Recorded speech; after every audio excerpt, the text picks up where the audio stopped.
Welcome back to Night Signals, friends. The hour's late, the lights are low, and the airwaves are open for whatever drifts in. I'm your host, Cliff Reynolds, here as always to keep you company beneath the humming breath of the universe. Tonight's broadcast is a little different. We get a lot of emails here at Night Signals. Some are quick notes, some are long, rambling theories about reptilians, portals, or government signals buried in AM static. But every now and then, one hits me. This one hit me hard. It came from a listener named Sam Greeley from the Bitterroot Valley in western Montana, a quiet forested place not too far from the Idaho border. Sam's story came typed on yellowed paper. No return address, just a short, handwritten note on top that read, "Read it on air if you think they need to know." And so I will. I'm going to read this letter to you word for word. No embellishments, no edits, just as Sam sent it. So settle in, folks. Pour another cup of something warm or something strong. This one's a slow burn, a heavy one. And if you've ever walked alone through pine-shadowed wood, it might just feel a little too familiar. Let's begin. Cliff, I don't know if what I saw was Bigfoot or something older, stranger, and just wearing the name like a borrowed coat. But I'll tell you what happened, and you can decide. It was October 1998. I'd just turned 33, divorced, and was trying to get my head right. So I took off work and headed up to an old trail near Rock Basin, north end of the Bitterroot Range. My uncle used to take me there as a kid. Back then, it felt safe, a good place to fish, watch the stars, maybe scare yourself a little with coyote calls echoing in the timber. I hiked in 6 miles, camped near a narrow ridge called Devil's Finger. Not much of a view unless you climbed it, but the base had good shelter and a spring nearby. I had 3 days of solitude planned. I never made it to the second night. The first strange thing was the silence. I mean real silence, like someone had sucked all the sound out of the air. No birds, no insects, just wind in the trees. And even that felt like it was circling me, not touching me. That night, around 2 a.m., I woke up to the smell of wet moss and something else, like animal fur that hadn't dried in a long time. My fire had burned low, just coals. I heard breathing, heavy, slow, like something big trying not to make noise but doing a poor job of it. I stayed still, hoping it was a bear, maybe even whispering to myself, "It's a bear, just a bear." But then it made a sound. A grunt that wasn't quite animal. It had rhythm, like speech trying to escape something not built for it. The edge of the camp was pitch black. I couldn't see it, but I could feel it, and I knew it was watching me. I whispered, "Go on now, I don't want trouble." It didn't move, just exhaled. Then I heard something I will never forget. 2 knocks. Wood on wood, sharp and deliberate. Then one more, quieter, like it was marking time. That's when I cracked. I grabbed my flashlight and shined it into the trees. Nothing. But then, just as I was about to lower it, I saw the shine of 2 eyes, 7, maybe 8 feet up, and they didn't glow like an animal's would. They reflected, but not right. Not red or green, just a flat gray shimmer like wet stones in moonlight. Then it stepped forward. I saw just enough, tall, broad, covered in hair, but not messy, almost groomed. Its face wasn't ape. It was something between us and not us, eyes too far apart, mouth wide and unmoving. It raised one arm and pointed, not at me, but at the ridge. Then it turned and walked back into the trees. Didn't run, didn't make a sound. I stayed up the rest of the night shaking, left at dawn. A month later, I went back with a friend this time. We climbed Devil's Finger. At the top, hidden in a rock overhang, we found something. Carvings, dozens of them, spirals, handprints too large to be human, a triangle with a circle inside it repeated again and again. That place isn't empty, Cliff. It's waiting, watching.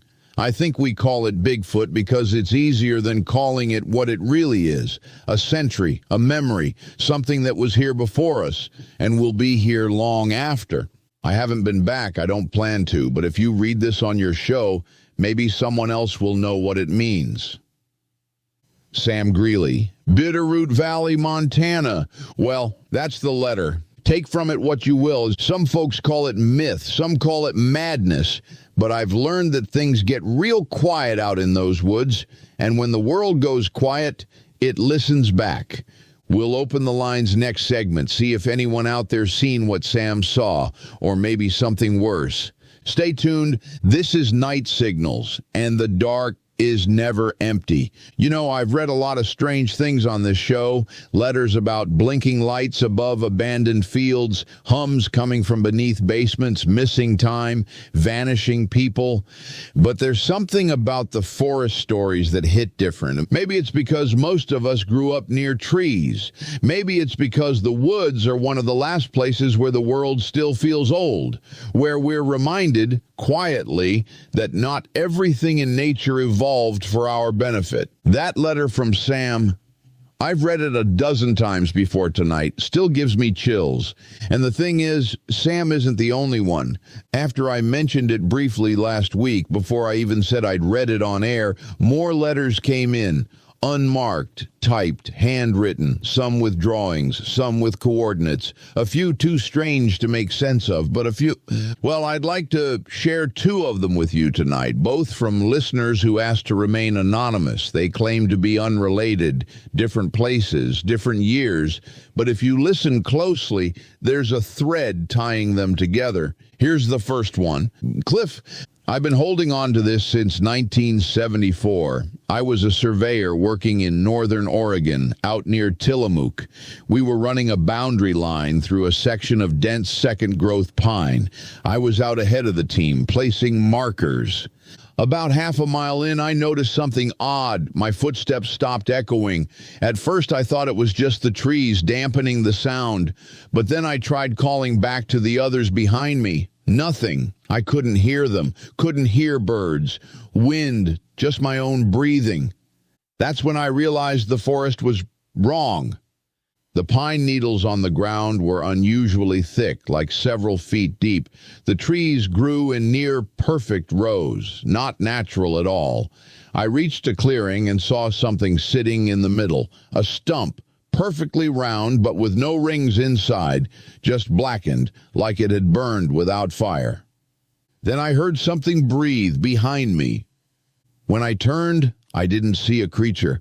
I saw a shape, a tall outline of something vaguely man-shaped but blurred, like heat shimmer. It didn't move, but I could feel it watching. It was standing beneath a tree too thin to support that kind of weight. I backed away. Slowly. It didn't follow, but when I looked at the trees again, they weren't in rows anymore. They were close, too close, as if the forest had moved while I looked away. I turned and ran back down the trail, but it took me longer than it should have, like the woods had stretched. When I rejoined the team, no one believed me. I went back 2 weeks later with a camera. The trail was there, but the clearing wasn't, and the stump was gone. I don't think I saw Bigfoot. I think I saw the shape of something bigger, something that wears the woods like a skin, and that skin is beginning to tear. Like I said, not your usual bear sighting. Now, here's another one. This one came on a single piece of paper, scrawled in pencil. No signature, just a note on the back. Tell the others. I was 16, backpacking with my dad in the White Mountains of New Hampshire, summer of '91. We'd been hiking 2 days in, clear skies, quiet trails, nothing unusual, until dusk hit. We made camp at the edge of an alpine ridge, just below tree line. The sun was almost down when I noticed something tall, too tall, standing just inside the trees. At first, I thought it was a tree. Then it moved. It stepped back, not forward, like it didn't want to be seen. My dad didn't see it. He just said I was tired. But all night, I heard twigs snapping outside our tent. Not like a deer, more deliberate, measured, like something pacing. I didn't sleep. Around 3 a.m., I peeked through the flap, and I saw it again. Just at the edge of the tree line, huge, still, its head almost touched the lower branches, and it wasn't breathing, or if it was too slow to notice. Its eyes caught the moonlight just for a second, pale, almost silver, and then they blinked. I zipped the tent shut, didn't move. When morning came, there were 3 stones stacked in front of our tent door, each one flat, perfectly balanced. My dad thought it was a prank, but I saw the tree where it stood the night before. Fresh claw marks gouged 8 feet up the bark. I've never been back, but I still dream of silver eyes blinking in the dark. You see the thread yet? Tall watchers in the dark, echoes that don't echo, something that doesn't breathe right, or at all. Folks, maybe we've named it wrong. Maybe Bigfoot is just the closest word we have for something older, quieter, something that steps just outside our understanding, only long enough to remind us that the trees are not empty. We're going to take a short break, and when we come back, I'll read one more. This next one is from someone who went looking and found something. This is Night Signals, and you're not alone out there. Welcome back, friends. Cliff Reynolds with you here on Night Signals, and if you're just tuning in, you've missed a few things. Letters from listeners describing strange encounters in the forest, things that watch, things that breathe wrong, and things that don't quite fit into the stories we've inherited about Bigfoot. But this next letter, it's different, because the man who sent it wasn't a hiker or a camper or a bystander. He went looking, said he'd heard the calls, followed the sightings, tracked the legends, and after 2 years of chasing whispers through every forest from Kentucky to Alaska, he found something in Idaho's Sawtooth Range. Here's his letter. Cliff, I don't need anyone to believe me. I just need it recorded, somewhere, anywhere, before they realize I'm still alive. My name's Miles Carver. I spent 7 years as a wildlife biologist, another 2 as a ranger. I knew the woods better than I knew people. But what I saw in the Sawtooths in October 2013 rewired every part of my brain that understood reality.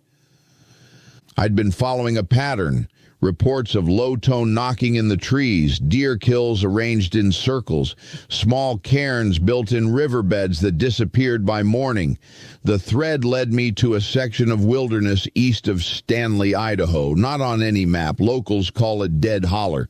I packed in alone, had audio gear, thermal, motion sensors. I was ready, or I thought I was. First night, knocking, clear, sharp, 4 taps, then silence. Second night, a low howling like a flute made of bone being played just out of hearing range. I recorded it. I still have the file. Third night, they came. Not 1, 3, dot. They stepped into the clearing just before moonrise, one tall enough to brush the low pine branches, the others shorter but still enormous. They didn't glow, didn't growl. They just, watched. One of them tilted its head like it recognized me.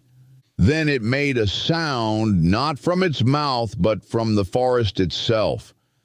A tree groaned, a stone cracked, and all 3 raised their arms toward me like a rite, a welcome, or a warning.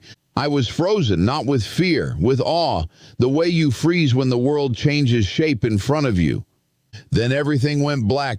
Not sleep, not unconsciousness, just black. When I came to, it was midday. I was lying beside a creek 2 miles away from camp. No wounds, no bruises. But my audio recorder was gone. My thermal rig, gone. And in my coat pocket, a rock. Not just any rock. Smooth, oval, etched with 3 marks, a circle, a line, and a downward-pointing triangle. That symbol again. I've seen it in carvings from the Pacific Northwest, in rock art in Nevada, even hidden in Inuit patterns in Alaska. I think it's theirs. I think it's how they mark someone. Or maybe it's how they know who's seen them. I don't hike anymore. I live in a small basement apartment in Boise, no windows. I keep the rock in a lead box, wrapped in salt-soaked cloth. Some nights I hear tapping from the pipes. Other nights I hear breathing through the walls. They're not just in the woods anymore, Cliff. They're in us now. Miles Carver, You still think this is about a tall, hairy ape? Or is that name, Bigfoot, just a scrap of flannel we've wrapped around something much older, stranger, and aware? I don't pretend to have the answers, folks. I just open the mail. But when the stories start to rhyme from Montana to Oregon to New Hampshire to Idaho, maybe it's time we stop laughing at people who say they saw something in the woods. Because one day, we might be the ones watched. One day, we might find a rock in our pocket and realize we were chosen too. After the break, we'll open the lines. I want to hear from you. If you've seen them, felt them, heard them, call in. This is Night Signals, and the dark is listening. And it's just past 2 a.m., and you're still tuned into Night Signals. I'm your host, Cliff Reynolds, and we're talking tonight about the watchers in the woods, about Bigfoot, or whatever it is that moves quiet through the tree line when no one's supposed to be watching. The phone lines are now open. If you've seen something, felt something, if you've got a story that never sat right in the daylight, now's the time to share it. Let's go to our first caller, Hank from West Virginia. Yeah, Cliff, name's Hank. I'm calling from Pocahontas County. First time, long time, all that. Listen, I heard those letters you read earlier, and I just had to get this off my chest. Never told anyone before. You've got the line, Hank. Take your time.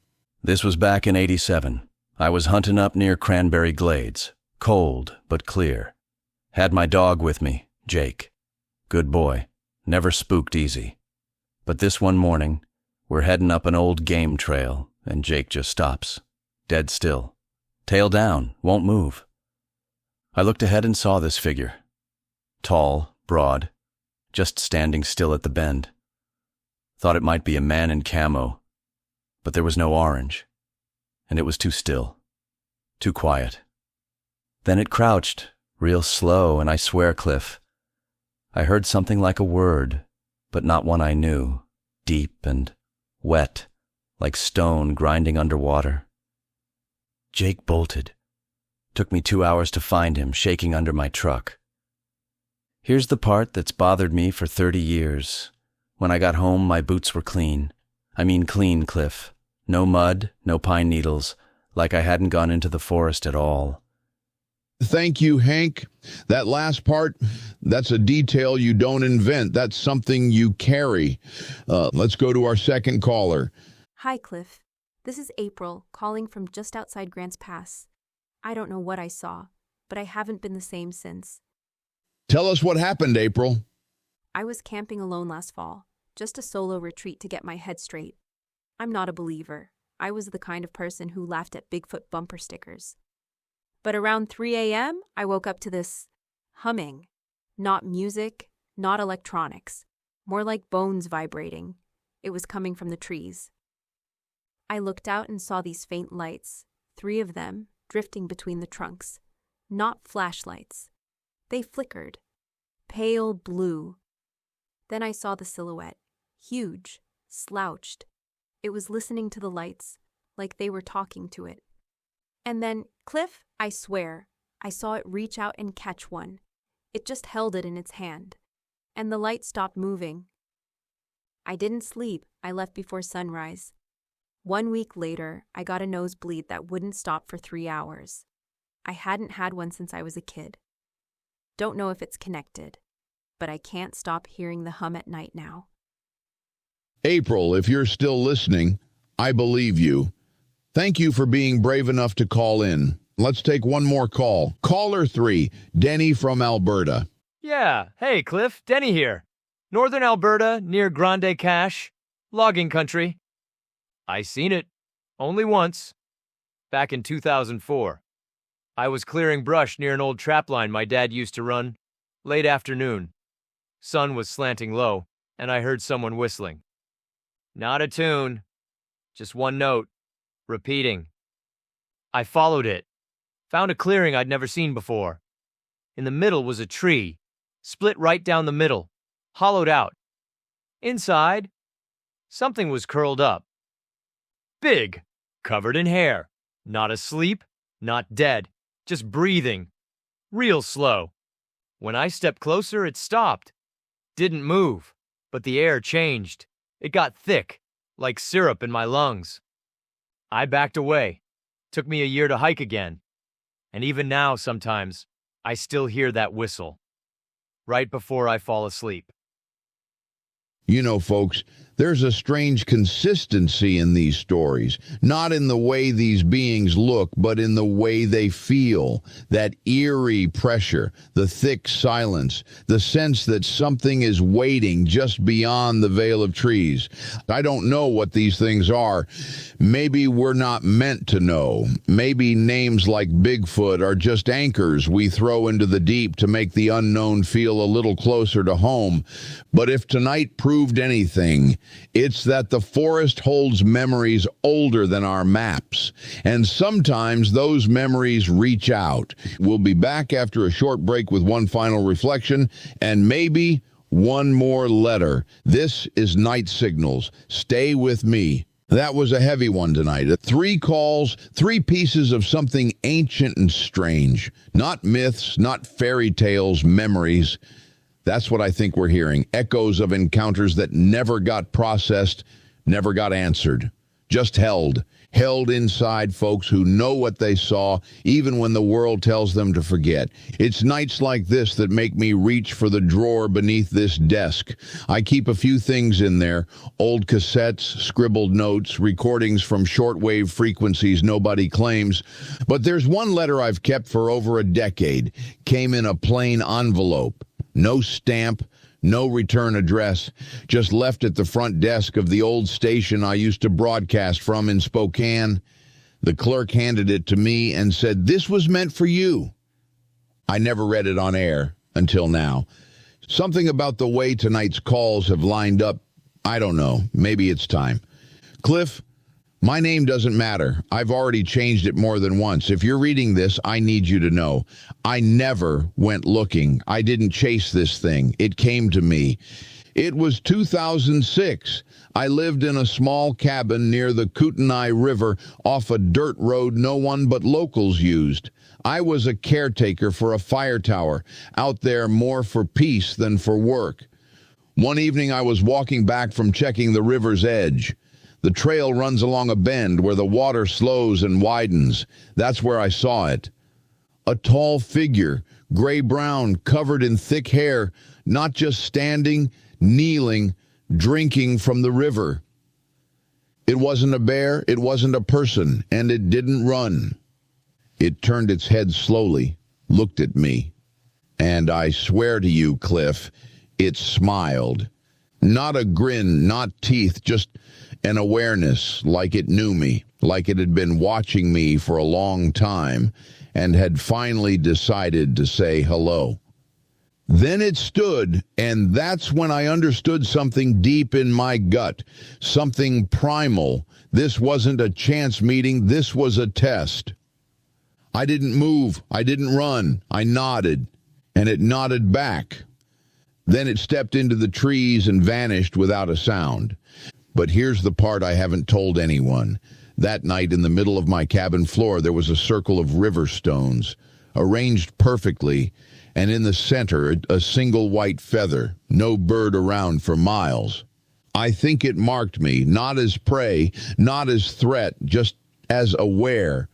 Since then, I've seen it 4 more times, always at a distance, always when I'm alone, once on a snowy ridge, once by the lake at dusk, once behind the fire tower, just standing in the fog, and once in my dream.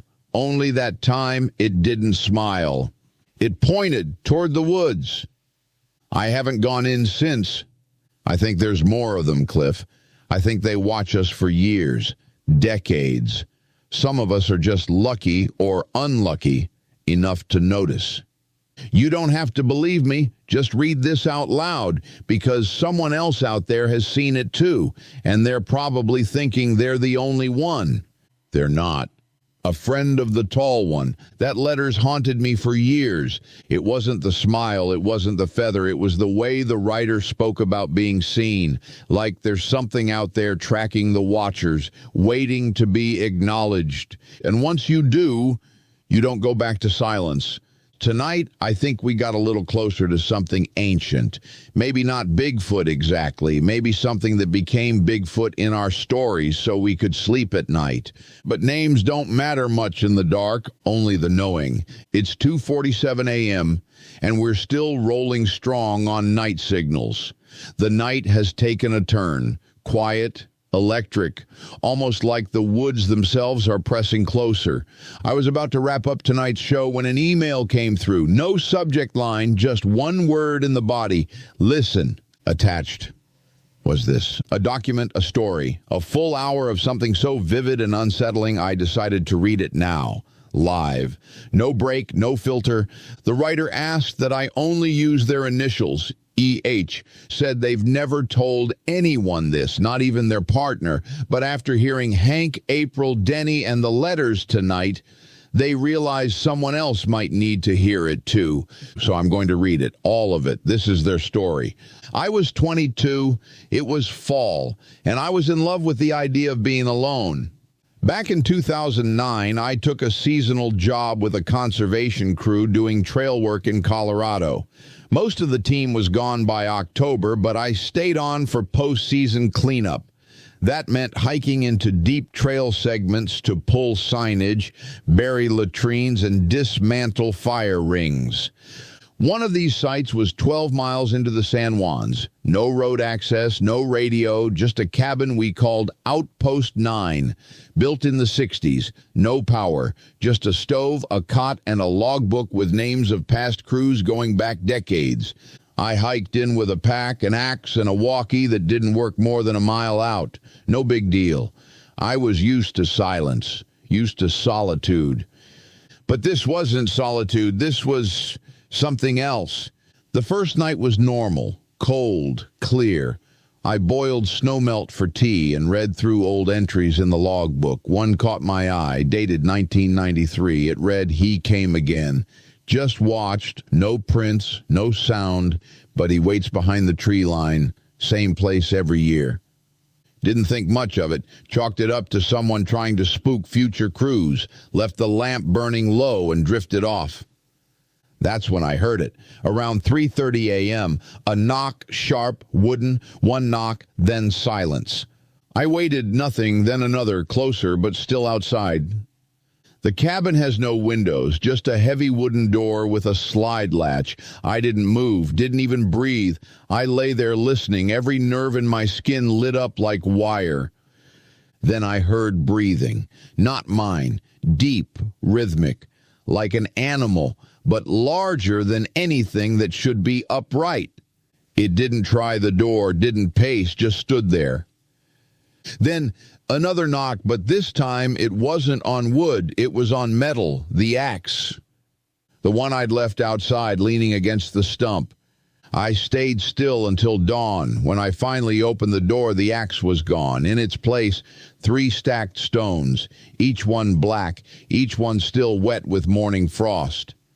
I packed my things, was ready to leave, but something stopped me. I don't know why. I just felt watched, not threatened. Not yet, just studied. So I stayed one more night.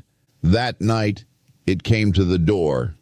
I heard the footsteps first, heavy, deliberate, pine needles crunching once, then silence, then again, always in pairs, as if it moved only when I blinked.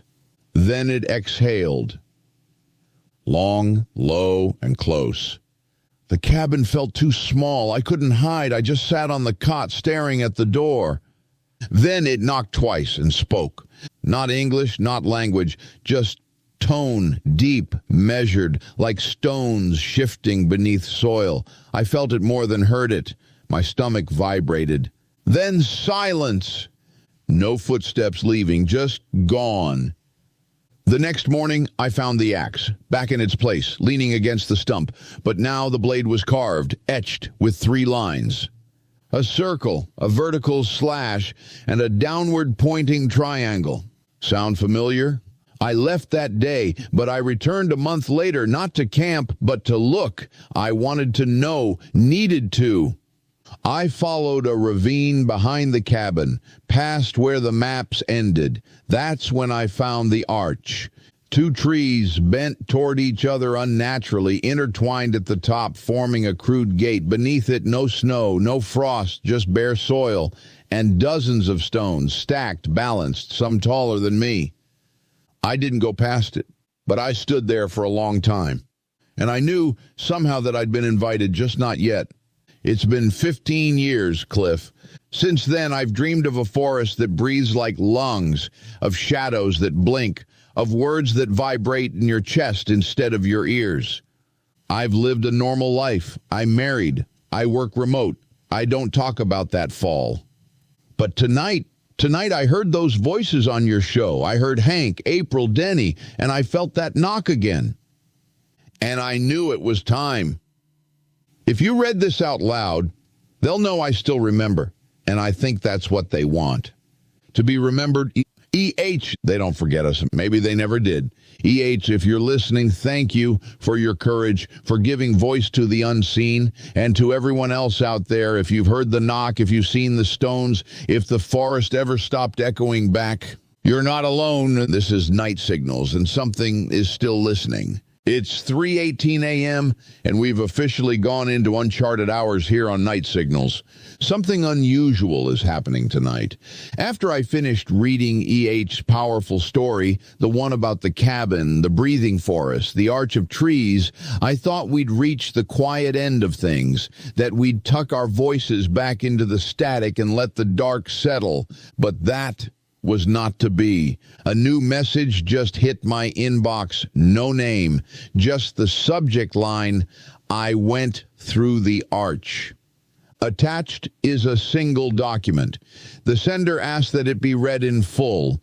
It spans almost 11,000 words. If the timestamps are correct, they began writing it as soon as E.H.'s story aired. I haven't pre-read it. I'm going to experience it right alongside you. So if you're still with me out there, pull a blanket tight, dim the lights, lean into the signal, because this is Night Signals. And here is, you don't know me, Cliff, but I knew what you were going to say before you said it. When E.H. mentioned the arch, two trees bent together into a gate, I knew. Because I found one too, not in Colorado, not in the San Juans. Mine was in northern Washington near Mount Baker, a place the locals call the Still.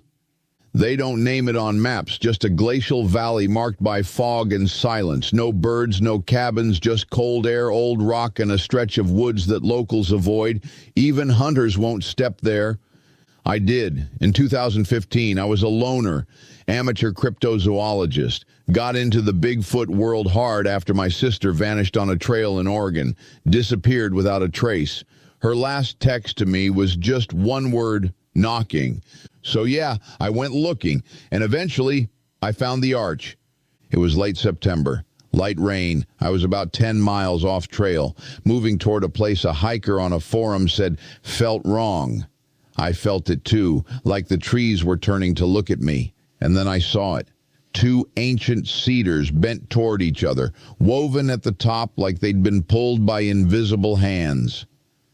The air beneath it shimmered, like heat, but cold, like static made visible.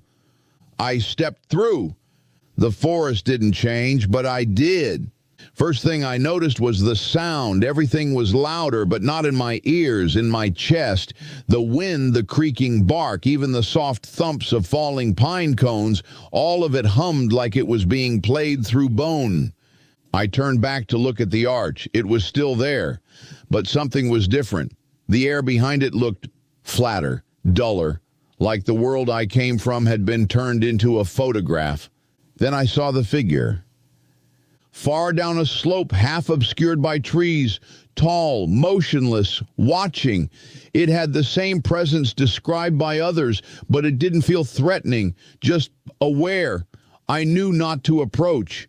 I camped nearby, built no fire, ate nothing, just listened. That night, the dreams came. Not dreams like memories, more like messages, symbols in my brain that didn't translate into words, spirals, circles, the triangle again and again, a voice that vibrated my molars whispering, stillness before knowing. I woke up shaking. My skin was steaming in the cold air. Outside the tent was a ring of mushrooms I hadn't seen before. Inside it, my sister's backpack, dry, untouched, just like she left it 6 years earlier. I knew then that I couldn't go back the way I came, not yet, so I walked deeper. The terrain shifted, slowly but clearly. The trees became too perfect, spaced evenly, like they'd been planted. And then the geometry started to change. Branches curved in symmetrical spirals. Roots formed hexagons in the dirt. The ground stopped crunching underfoot. It was soft, like velvet moss, but dry. And then I saw the first stone formation. It was like an altar, a black granite slab half buried in the soil, etched with thousands of tiny triangles. Above it, hanging from woven bark, something like a mask, long, wooden, eyeless. And on the slab, in a neat pile, bones, small, human dot. I don't remember screaming, but I remember running. I ran until the geometry fell apart, until the trees looked like trees again, until I reached the second arch. But this one was not made of trees. It was made of antlers, hundreds of them, bleached and fused, all pointing inward. And in front of it stood a being, tall, lithe, covered in dark fur. Its hands were long and narrow, tipped in obsidian claws. But its face was empty, not blank, just lacking, like the idea of a face had been forgotten during its creation. It didn't move, but it spoke. Not aloud in my mind, like pressure behind my thoughts. It said, "You are not prey, you are witness." Then it stepped aside. I didn't walk through the antler gate. I fell, or I dissolved. I still don't know. There was no time, just motion, then cold. When I came to, I was back at my car. 3 days later, no wounds, just frostbite on my fingers, and a single object in my lap, a smooth black stone, carved with that same symbol, circle/triangle. I went home. I never spoke of it, until now. If you're listening, you're not alone.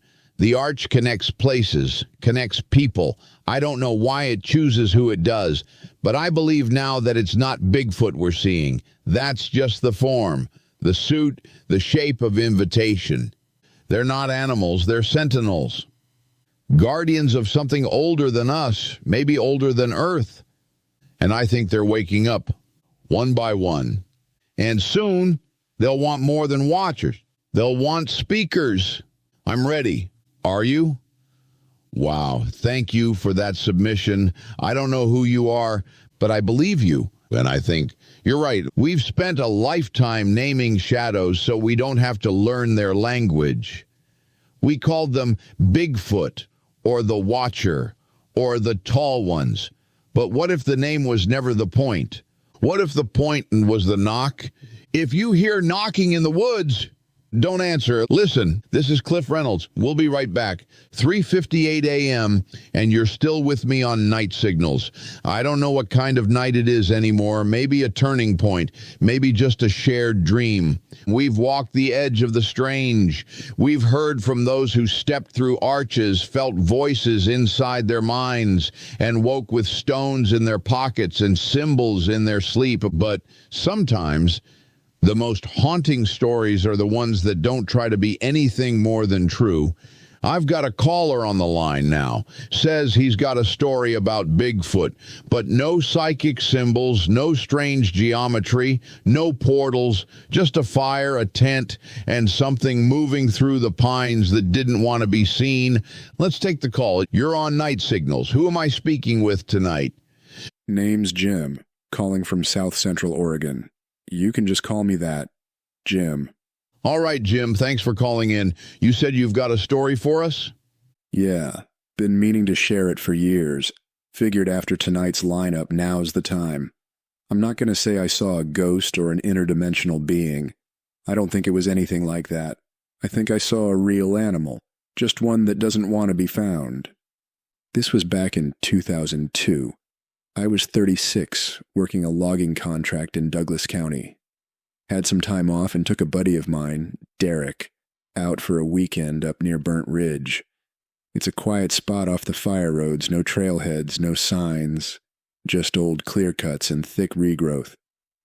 We got in late Friday, set up near a creek bend we used to fish, made a fire, cracked a few beers, had the kind of conversations you only have out there, talking about nothing and everything. Right around 1 a.m., we heard something in the woods. Big, I mean heavy. Not a deer. Too slow for a bear. It moved with weight. Deliberate. Derek thought it was elk, maybe one of the big bulls that roam up that way. But I grew up around elk. This wasn't that. It walked on two legs. You could hear the step-gap step. It circled us. We went quiet, didn't shine lights, didn't move, just listened. After maybe 20 minutes, it stopped. Then, no sound. Not even crickets. That's when we both started to feel it. Not fear, exactly. Just this pressure. Then we heard a knock, just once, wood on wood, from maybe 50 feet off. Then a second one farther away, like a signal. Still not scared, just alert, like we were being evaluated. We decided not to investigate, slept in shifts that night, didn't say much the next morning. But before we left, I walked down to the creek to wash up. That's when I found the print. Pressed into a muddy patch between stones, barefoot, deep and huge. At least 15 inches long, maybe 7 inches across. Toes visible, mid-tarsal break clear as day. I'm not a cryptid guy, Cliff. I've worked timber, I've tracked animals. That print was real, too real to ignore. I didn't take a plaster, didn't snap a photo, I just stared at it a long time. Then I erased it, smoothed it out with a branch. Why'd you erase it, Jim? Because I knew what it meant, that if this thing is out there, it's been avoiding us for generations. And if someone less careful than me found that print, they'd come looking, with cameras, with guns, with drones. I didn't want that. Some things deserve their privacy. Here's the kicker, Cliff. A year later, same spot burned in a lightning fire, everything gone, creek dried out, ridge blackened. I went back once, but it was just dust and ash. But I still think about that night, about the weight of those footsteps, the way it never showed itself, like it was saying, I'm here, but only because I choose to be. I think Bigfoot's real. I think it's smart, cautious, maybe even generational, parents teaching offspring how to avoid us. But I don't think it's magic. I think it's the greatest unsolved question of North American wildlife, and maybe the reason we haven't solved it is because we keep looking too hard. You ever go back? Number once was enough. It showed me what I needed to see. Jim, thank you. That's one of the most grounded and honest stories we've ever had on this show. We've heard a lot tonight. It's stories of symbols and watchers, of dream language and breathing forests. But there's something special about a tale like Jim's, something quietly sacred. Because when you strip away the theories, the maps, the documentaries, maybe all that's left is the possibility that something big, living, breathing, and completely natural just doesn't want to be part of our world. And maybe that's okay. This is Night Signals. Let the forest keep its secrets.